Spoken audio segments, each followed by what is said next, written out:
Okay, so here it is, December 9th, and I'm just now doing my Thanksgiving Day journal. So we made it through Thanksgiving just fine. It was a little hard, but family really jumped in. The kids had a wonderful time.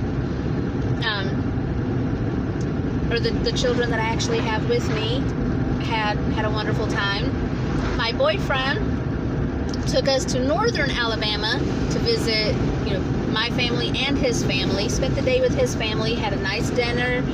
Children got to run and play, so everything was a good day.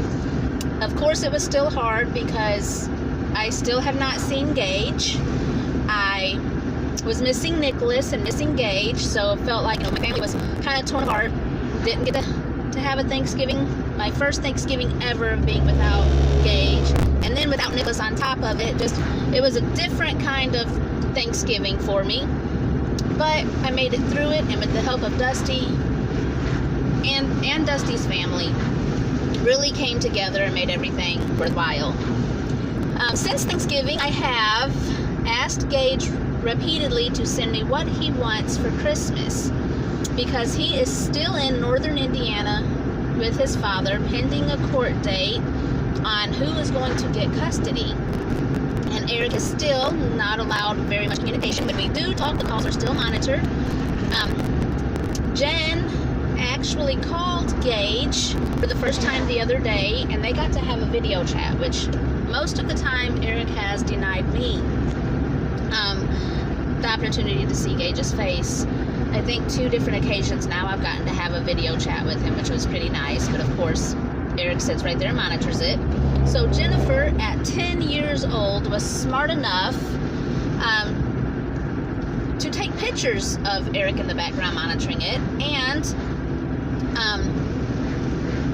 Eric yelling at Gage for telling Jennifer about a Lego town he was built. Gage is not allowed to tell me or his siblings anything that he does or that is going on in his life while he's with his dad. We know nothing that's going on with him, okay? Sad part about this is I actually forwarded the pictures to the GAL in charge of dealing with the children, and me and the fathers, and voice recordings of Eric and his mother both still yelling at Gage and playing with Gage and everything in the background to keep him occupied, so my 15-minute phone call is I'm not even being allowed a full 15 minutes because they are constantly playing with Gage and interrupting our calls. Still, nothing is being done. Of course, like she always says, she will investigate it. But nothing is ever brought up. Everything is always in Eric's favor, even the drinking and the driving, the alcohol, the him leaving Gage with his parents while he runs wild is never addressed in court. But we get in court and it seems like everything goes against me, and yet not once have I ever abused my kids in any kind of way.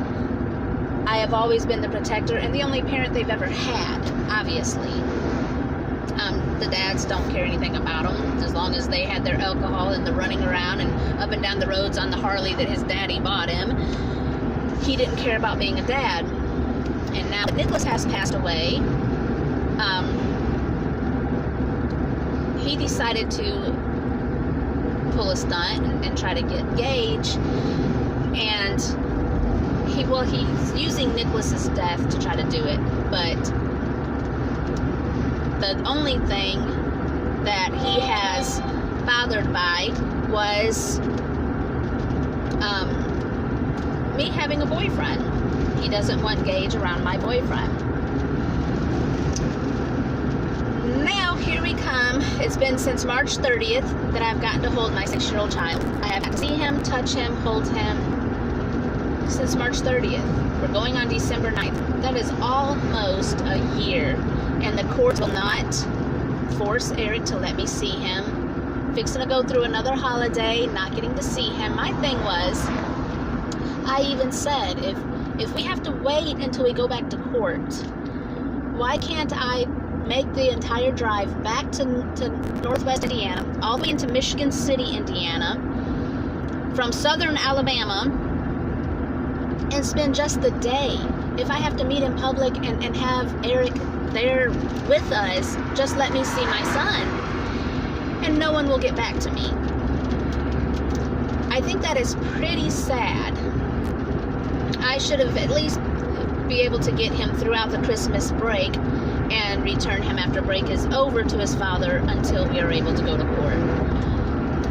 I shouldn't be without Gage whatsoever anyways, because I have never done anything wrong to have my child ripped away from me. Eric picks him up on summer break and refuses to return him. So now I'm battling, trying to get Gage back, on top of still battling for the other two with their abuse from up north. Now I'm gonna have to go through another holiday, it's looking like, without my son. I've missed his birthday, turning 7, very first time I've been without him. I have missed Halloween with him. I have missed Thanksgiving with him. Now I am missing Christmas with him. After Nicholas passed away, February 2nd, I had no time to mourn because the state of Indiana rips Gage away from me March 30th. He's with his father, supposed to be for just 2 weeks summer break or, whatever it was, and he's not returned. I want to know why I am going this long without being able to have a visit with my son. Why am I going without seeing a 7-year-old child? It's a clear case. I obviously see there's parent alienation. Our calls are monitored.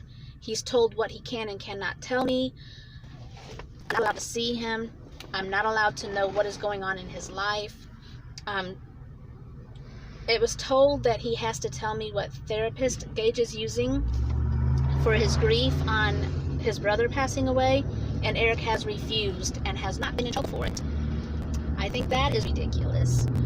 Now, no one will get back to me and let me know if I can even see him on a summer break. The only thing I can think of is corruption, and we all know LaPorte County, Indiana is good with that.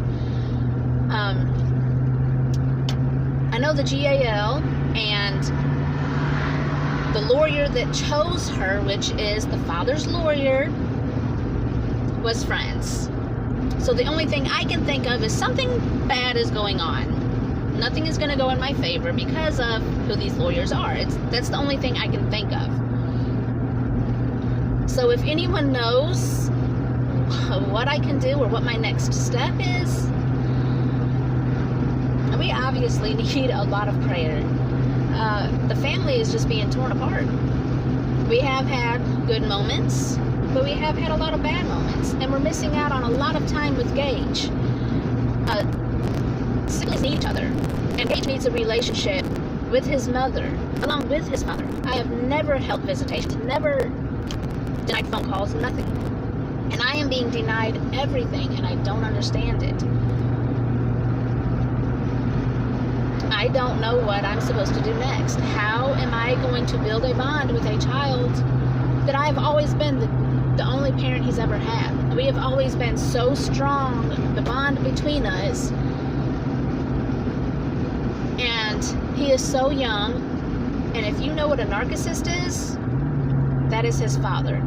The way he made me feel in the emotional and mental abuse, and how I always felt like everything I'd done was wrong, and the way he talks, he can make anybody believe that they are doing something wrong. You could watch him mess up, watch him do something, and he can switch it around and make it all your fault and have you believing it did not happen. If he can make an adult feel that way, imagine what he is doing to an innocent child. So there was our holiday. Hopefully, in just a couple of weeks, I will get to see Gage, but email after email has been sent out to these lawyers. Not one response back. No one really cares about the welfare of Gage. They just care about the getting the money part. The GAL is what I'm worried about.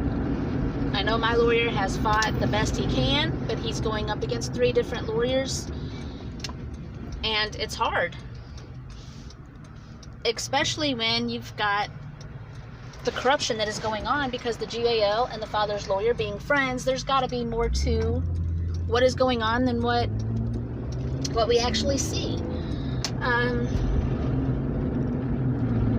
Of course, I have no proof of that. This is just me talking, and I could be jumping the gun, but I don't understand why a court system would allow a child to be held against and alienated from a parent, and even from his siblings. It should be against the law, and it's not, apparently. So hopefully, we missed Thanksgiving with him. Dusty made it the best he could. Dusty's family stepped in, helped the children out. Hopefully we can do the same for Christmas, and maybe my family can be complete for this holiday, and we can have Gage with us and be a family for Christmas, at least before he goes back to his father's house, until we go to court to find out who's going to get custody. And why I'm even in a custody battle, it would be beyond me, because the children were happy. There was no need, except for the lying of Eric and waiting until he got Gage in LaPorte County. And he knew I had a boyfriend, and he didn't want Gage around him, so he pulled this, let's just keep him and not send him back, and I'll file for custody. All to be a control freak like he's always been. So keep us in prayer, keep my family in prayer. Obviously my children need a lot of prayer, and so do I, for strength through a very trying time. Imagine grieving the loss of a child and grieving for a child that's still alive and ripped out of your arms for absolutely no reason. It's very sad and very hard for me and for the other children. Austin and Jennifer have now lost 2 brothers, and it's not fair to any of us, and nothing is being done about it. So hopefully something will happen, and we can at least have a Christmas, with all of my children.